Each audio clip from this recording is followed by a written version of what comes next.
What's going on, YouTube? Yesterday was very crazy. EBT was down. Hey. Oh, thank you so much.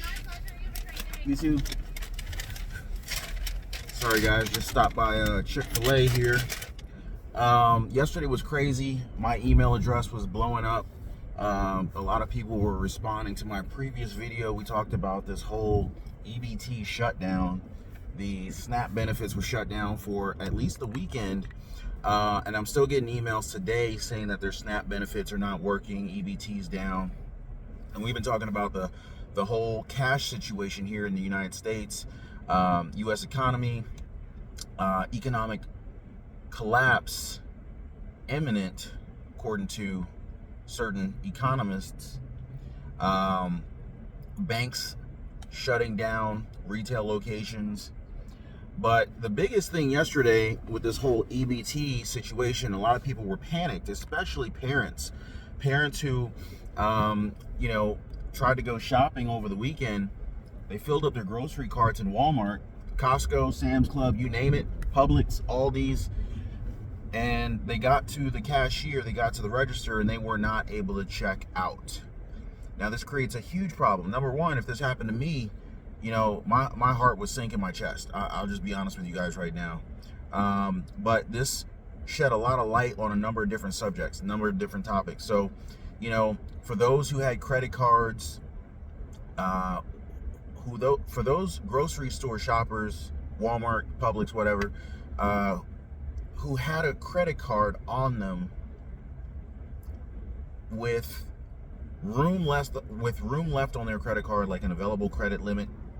They had some space on the credit card in order to charge their necessities, these groceries. They were okay. If you had cash on you, if you had cash, you could have checked yourself out using cash. It's not like the grocery stores weren't taking cash. They weren't taking credit cards, Visa, MasterCard, American Express, Discover card. They were taking credit cards. They weren't taking the EBT cards, according to what I'm told.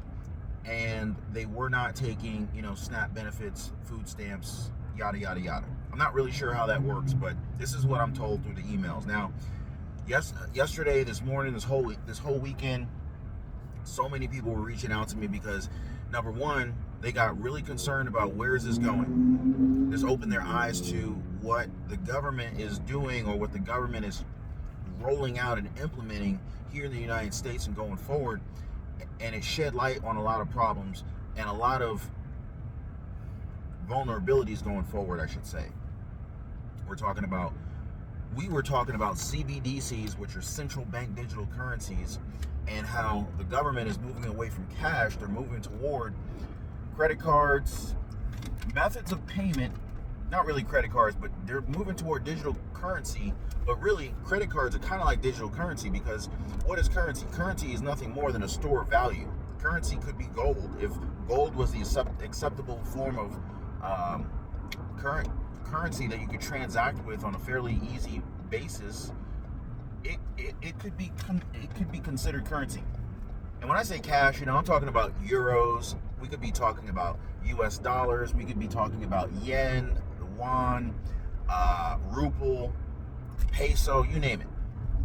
And the problem with the paper currency is that these governments, United States government, and really all governments for that matter, it's a big problem over in India as well, China, is that the governments can't track as easily what you're doing and where money is going when it's cash, when it's in a cash form. However, when it's a digital currency, whether it be, I love when people just let you out in traffic, because it's like, guys, it's like one car length that someone will occupy if you let them out. It's just like, just be courteous to other drivers. Anyway, sorry to get distracted. So governments are losing money left and right, and in the way that our government is spending, I mean, you guys are seeing it. They're sending billions upon billions. They're not even sending like millions of dollars anymore. Like every time you hear money going out to another country outside the United States, it's got to be. It's got to be, meaning it's $1 billion or more leaving the United States, going to some other country, and in order to sustain this level of spending or generosity, depending upon how you want to call it, the government needs to have a higher revenue in order to be able to continue to dole out more dollars to go to other countries. So basically, the government saying, hey, we need to tax the average American. We need to tax the lower income, middle class American more. And you notice I didn't say high income American. You notice I didn't say wealthy Americans. Why?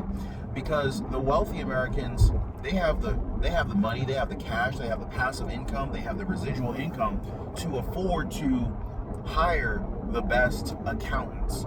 They have the money to afford to hire the best CPAs and the best tax strategists to allow them to have a lower taxable income, so that when the government comes looking for more money, they can't come to them.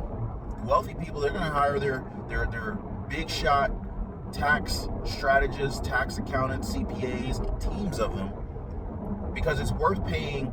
If you're making $100 million a year, which a lot of these big time CEOs are doing, you're making $100 million a year. What does it matter to you if you pay, I don't know, let's say you pay 10 specialists, right? You got a couple of CPAs on staff, a couple of tax strategists, a couple of tax attorneys on staff. You pay them $100,000 a year, and they work for your business, and really they work for you. They work for your company if you're, making $100 million a year, as an example. So they hire these guys. They're doing work for the business, but guess what? These wealthy individuals, they have these high incomes. These employees of theirs making $100,000 a year who specialize in tax preparation, tax strategy, tax law, they're going to figure out the loopholes in the tax code. And literally, it's not costing the business owner any more money. They're already paying these people $100,000 a year. Hey, show me how to legally pay less taxes. Take care of my tax return. Represent me in court if need be, in tax law. So these wealthy individuals, they're not even spending any more money. These are all business expenses for them. These are business expenses for their big corporations. And so, even though the IRS has hired 87,000 or either has hired or will be hiring 87,000 new employees, thanks to this brand new $80 billion allocation through the Inflation Reduction Act, which, by the way, doesn't do a damn thing about reducing inflation. The IRS is hiring 87,000 new agents, wet behind the ears, who have no chance at being able to go after these big shot, big wigs, collecting tax revenue from these big shots and big wigs. There's no way. They're new. So who do you think that these IRS agents are really going to be going after? They're going to go after lower income Americans, middle income Americans, middle class Americans. And that's just the truth of it. And regardless of what they want to admit, they're not coming after the wealthy. They can't. They're not going to send these 87,000 armed IRS agents after the wealthy.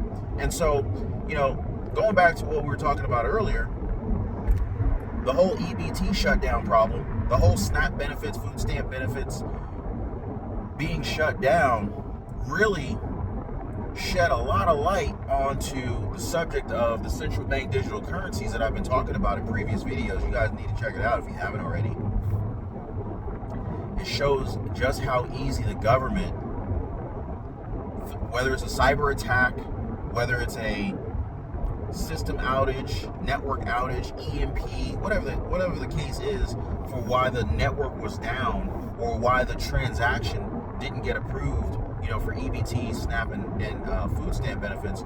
It shows how powerful the government will be when central bank digital currency is completely rolled out. You have no cash available because they've eliminated cash from the financial systems, or at least to a large extent. They can literally, from a remote location, shut down your ability to eat. And the American people could literally starve at the push of a button. For whatever reason, the government decided to shut down your ability to access food, to be able to buy food, to purchase food.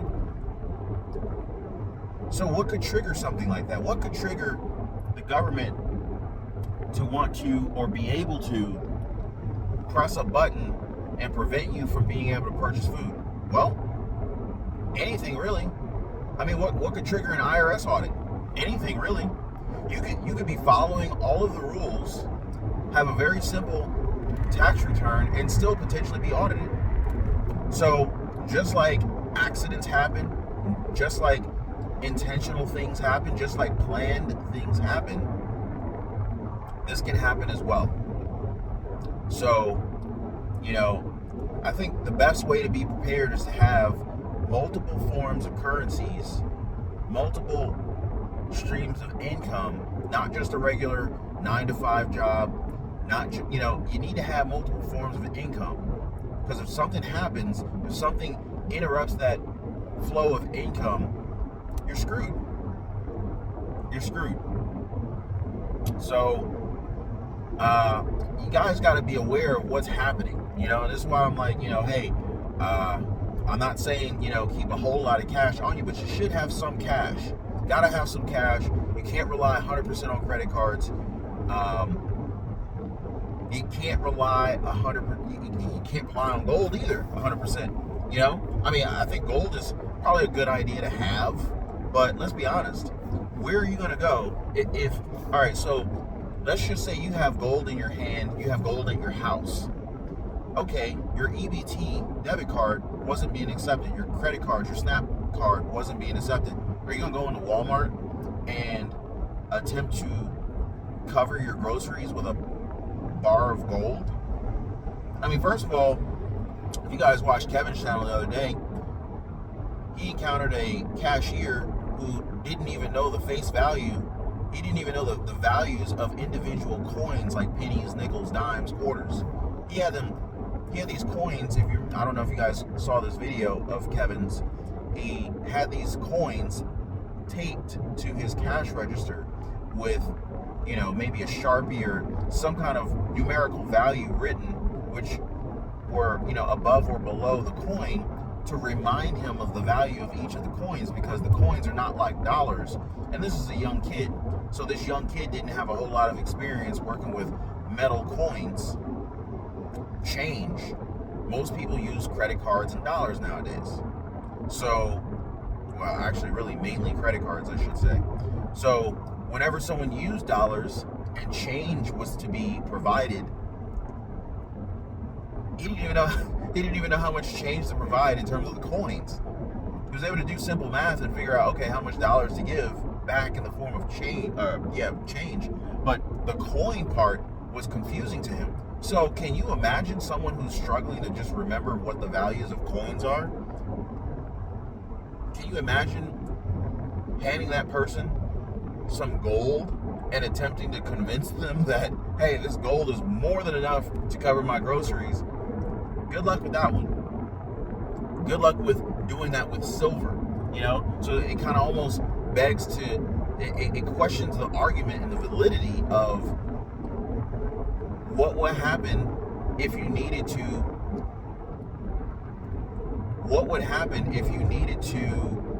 purchase or barter using gold or silver. Would it even work? So, I'll just leave that out there for you guys. I'm not saying don't buy gold. I'm not saying don't buy silver, but I surely wouldn't be using it or planning to rely on it if I needed to pay for something. Now, let's just say the entire economy shuts down. Would you use gold or silver? I don't know. Would you? Or would actual physical items be more valuable than gold? You know what I'm saying? Like, let's just say the economy shuts down and credit cards aren't being taken. Visa, MasterCard, Discover, American Express cards are not being taken. do people really want your gold? Or would people rather have what they need from you? Hey, maybe I need 10 eggs. I would rather have 10 eggs and some food for my family versus this bar of gold that I can't really do anything with. I can't eat this bar of gold if I'm hungry. I can't put this bar of gold in my gas tank if I need gas. You know, like, I don't know. That's going to be an interesting circumstance if we ever face it. I hope we never do. Anyway, drop me some comments. Let me know what you guys are thinking. But this whole crazy past weekend really got me thinking, and I'd love to hear from you guys. If you made it this far in this video, drop a like for the video. Subscribe to the channel. Check out my previous videos, and I'll see you guys on the next one.